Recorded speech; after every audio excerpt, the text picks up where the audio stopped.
Welcome back to Serious Spoilers. Today I will share a comedy thriller movie from 2020, titled, I Care a Lot. Spoilers ahead. Watch, enjoy and turn captions on. In narration, Marla Grayson explains there is no such thing as good people, and that she used to think working hard and playing fair would equal success, but now she knows that playing fair is just what rich people say to keep poor people poor. She's been poor, and she refuses to be anymore. She says there are predators and prey. She's not a lamb, she's a lioness. At the care facility, a man named Mr. Feldstrom tries desperately to see his mother but is tackled by security. He takes Marla to court, where he tells the judge Marla, his mother's court-appointed caretaker, has kidnapped his mother and he has no way of seeing her, and that Marla is selling her assets to make money. Marla explains that a doctor diagnosed his mother saying she needed action to be taken for her own safety, and that she was appointed by the court to be his mother's caretaker, and that her job is to care for those who need it. She says she simply sold his mother's assets to pay for the care. Marla tells the court that Mr. Feldstrom assaulted a staff member trying to see his mother, and the judge rules in favor of Marla. After the case, Marla meets with her girlfriend Fran, who is waiting for her. Mr. Feldstrom comes out and threatens her and spits in her face, and Marla tells him if he tries that again she will rip his genitals off. Sam Rice, who runs the care facility, calls Marla and tells her one of her charges has died. In need of a new mark, Marla and Fran go to see their friend Dr. Karen Amos, who does the doctor recommendations for care Marla uses to get the courts to grant her caretaker status. Karen tells them she thinks she's found a patient that is a cherry, a perfect mark, someone with a ton of money and no living family. She gives Marla the information on the new mark in exchange for some valuable stocks. The file is of a woman named Jennifer Peterson. They go to the court, and using Karen's recommendations, get Jennifer admitted into Marla's care. Marla goes to Jennifer's house, who is shocked, and informs her she needs to come with her. Jennifer refuses, but Marla brings the police with her. Marla has Jennifer committed into Sam's care facility where they confiscate her phone, and she and Fran get to work immediately liquidating all of her assets and selling her very expensive home. Among her belongings, Marla finds a safety deposit box key, and goes and finds hidden inside it millions of dollars worth of diamonds.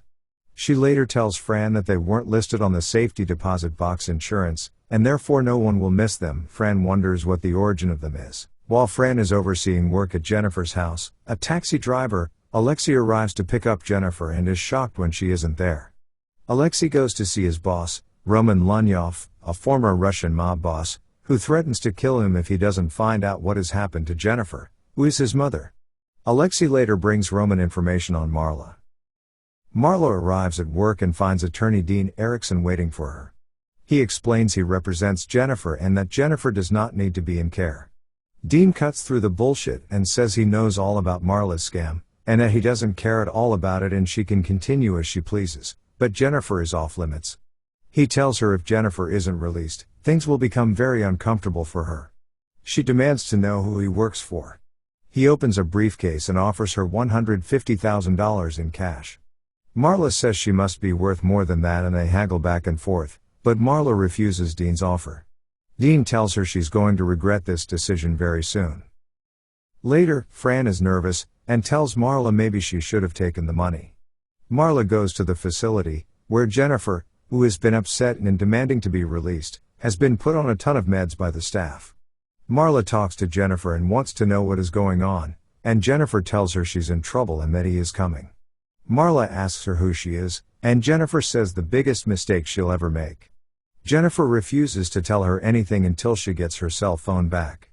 Marla tells her she controls her drugs, food, everything, and she will make her life a living hell if she doesn't cooperate. Jennifer calls her a cunt and tells her to have it. Marla goes to see Sam and tells her to make Jennifer's life hell, liquid diet only, pain meds down, physical activity up. Meanwhile, Roman goes to the safety deposit box and finds the diamonds missing. Dean takes Marla to court saying he is blocking her from seeing his client, and presents testimony from one of Karen's employees saying that they were colluding to game the system. Marla points out that Dean isn't actually Jennifer's lawyer, and the judge rules that unless Dean can prove he's Jennifer's lawyer, he can't have access to her. Roman is enraged. Alexei and several henchmen go to the facility pretending to take a tour. Meanwhile, Fran goes to Marla and tells her Jennifer Peterson is dead. The real Jennifer Peterson. She's discovered that the woman in their custody is using a stolen identity.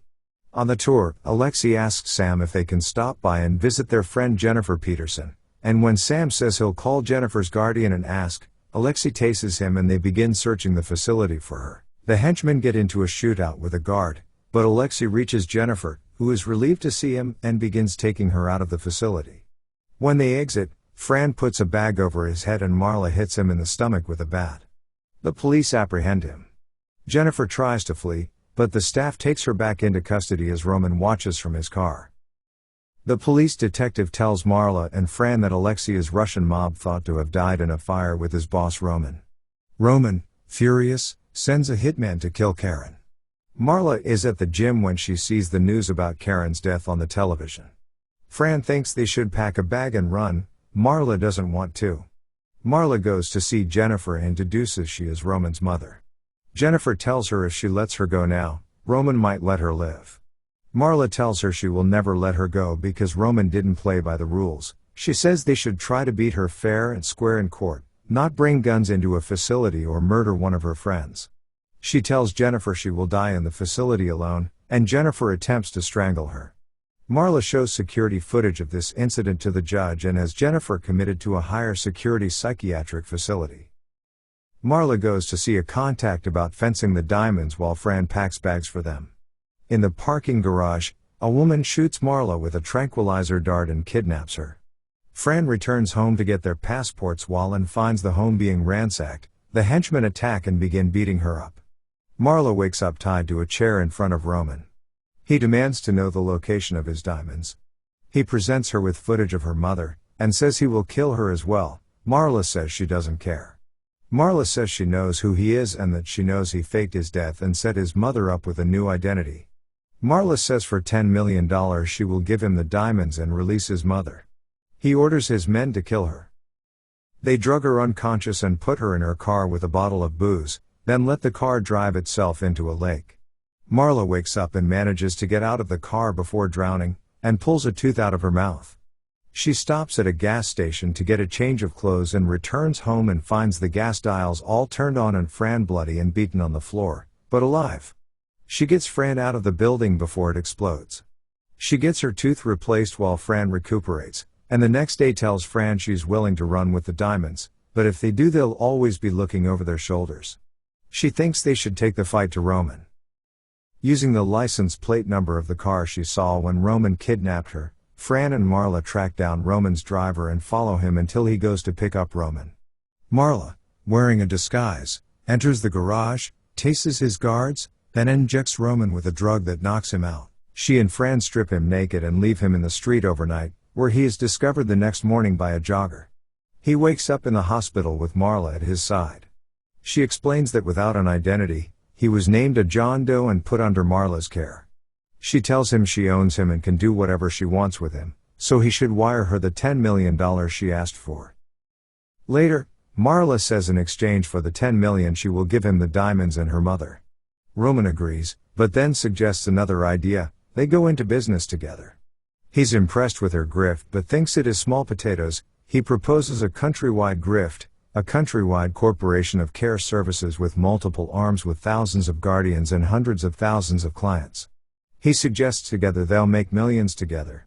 Marla isn't sure they'll be able to trust each other, but Roman insists when they become rich trust will follow. Marla agrees. Jennifer is released and reunites with Roman. They sell the diamonds and start their massive business, Grayson Guardianships, which becomes a huge corporation. Marla is on the cover of Forbes and other business magazines, and she and Fran get married. She is interviewed on television, where she tells the interviewer she's just someone who cares, and anything is possible with hard work. After the interview, Marla and Fran head to their car where they are confronted by Mr. Feldstrom. Marla tells him she doesn't have time, and he pulls out a gun and shoots her in the chest, screaming at her that his mother died in her facility and she never let him see her, and she died alone. Fran sobs, holding Marla as she bleeds out. Over that, the audio of the end of Marla's interview plays, where she tells the interviewer thanks. It's been fun. What did you think of the movie? I want to hear your comments below. Thanks everyone for watching. Don't forget to subscribe. Until the next spoiler.